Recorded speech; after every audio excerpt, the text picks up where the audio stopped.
Salus populi suprema les esto. Kesejahteraan rakyat adalah hukum tertinggi.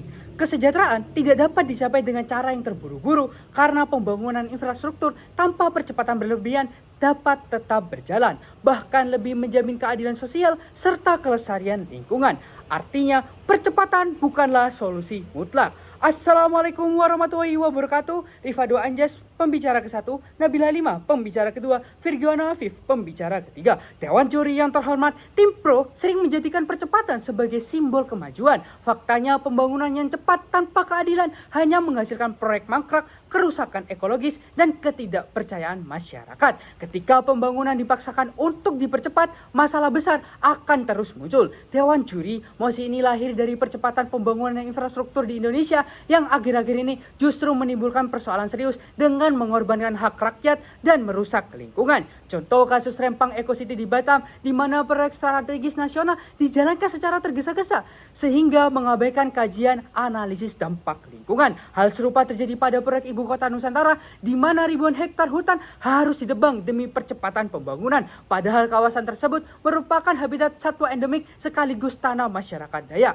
Jika praktik semacam ini terus dibiarkan, maka kerusakan ekologis akan menjadi permanen dan ketidakadilan sosial semakin melebar. Dewan juri, pembangunan harus dilakukan secara bertahap, konsisten, dan berkelanjutan sesuai prinsip Sustainable Development Goals, bukan sekedar cepat tetapi penuh korban. Oleh karena itu, kami selaku tim kontra menolak dengan tegas mosi kali ini dengan 3 argumen utama. 1. Pancasila kelima, percepatan infrastruktur seringkali mengorbankan hak masyarakat, misalnya lewat penggusuran lahan tanpa kompensasi yang layak. Tindakan ini jelas bertentangan dengan sila kelima Pancasila, keadilan sosial bagi seluruh rakyat Indonesia. Pancasila mengamanatkan pembangunan yang adil dan merata, bukan yang hanya menguntungkan golongan tertentu. 2. Pasal 28H ayat 1 Undang-Undang Dasar 1945 menegaskan bahwa setiap orang berhak hidup sejahtera, bertempat tinggal, dan mendapatkan lingkungan hidup yang baik serta sehat. Percepatan pembangunan infrastruktur yang mengorbankan lingkungan, misalnya pencemaran lingkungan dan hilangnya ruang hijau secara langsung, merampas hak konstitusional warga negara. 3. Analisis dampak lingkungan atau AMDAL menurut Undang-Undang Nomor 32 Tahun 2009 dengan jelas mewajibkan setiap proyek pembangunan memiliki analisis mengenai dampak lingkungan. Namun kenyataannya dalam proyek percepatan, kajian AMDAL sering dilewati demi mengejar target. Dewan juri, pengorbanan seperti memasak. Jika api dibesarkan terlalu cepat, maka masakan akan gosong. Namun jika dimasak dengan sabar, maka hasilnya akan sempurna. Begitu pula dengan infrastruktur. Percepatan yang dipaksakan hanya dapat merusak, sementara pembangunan yang konsisten memberi hasil terbaik bagi rakyat dan lingkungan. Indobiu Pro Natuna, dalam keraguan hukum utamakan perlindungan lingkungan.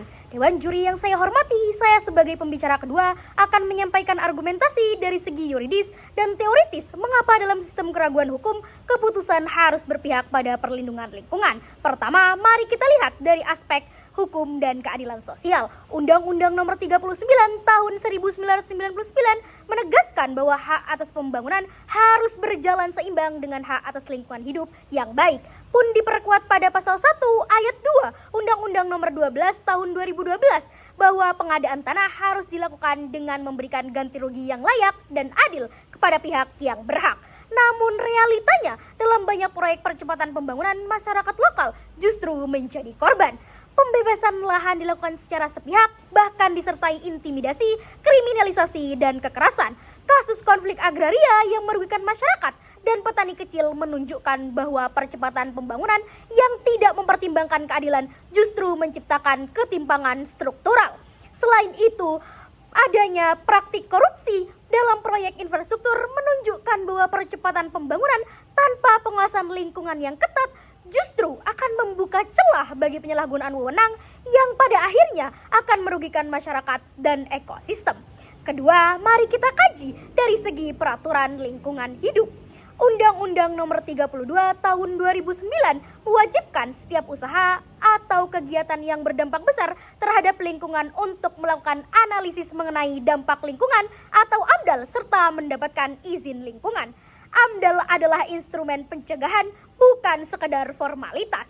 Ia akan menjadi benteng hukum agar pembangunan tidak merusak ekosistem dan menimbulkan bencana di masa depan. Jika proses ini diabaikan atas nama percepatan, maka negara sedang mengabaikan kewajiban hukumnya sendiri. Oleh karena itu, dalam keraguan atau konflik antara kepentingan pembangunan dan kelestarian alam, hukum harus berpihak pada alam. Ketiga, kita perlu mengingat bahwa pembangunan Indonesia mengacu pada Undang-Undang Nomor 25 Tahun 2004 tentang Sistem Perencanaan Pembangunan Nasional. Undang-undang ini menggunakan pendekatan teknokratis, partisipatif, politis, top-down, dan bottom-up. Artinya, aspirasi masyarakat dan prinsip keberlanjutan wajib menjadi bagian dari proses pembangunan. Hal ini sejalan dengan prinsip Sustainable Development Goals, khususnya tujuan nomor 11 tentang kota dan pemukiman yang berkelanjutan. Prinsip ini mengakar pada teori pembangunan keberlanjutan oleh Butterlin pada 1987 yang menekankan keseimbangan antara ekonomi, sosial, dan lingkungan. Tanpa keseimbangan ini, pembangunan hanya akan membawa kemajuan yang semu.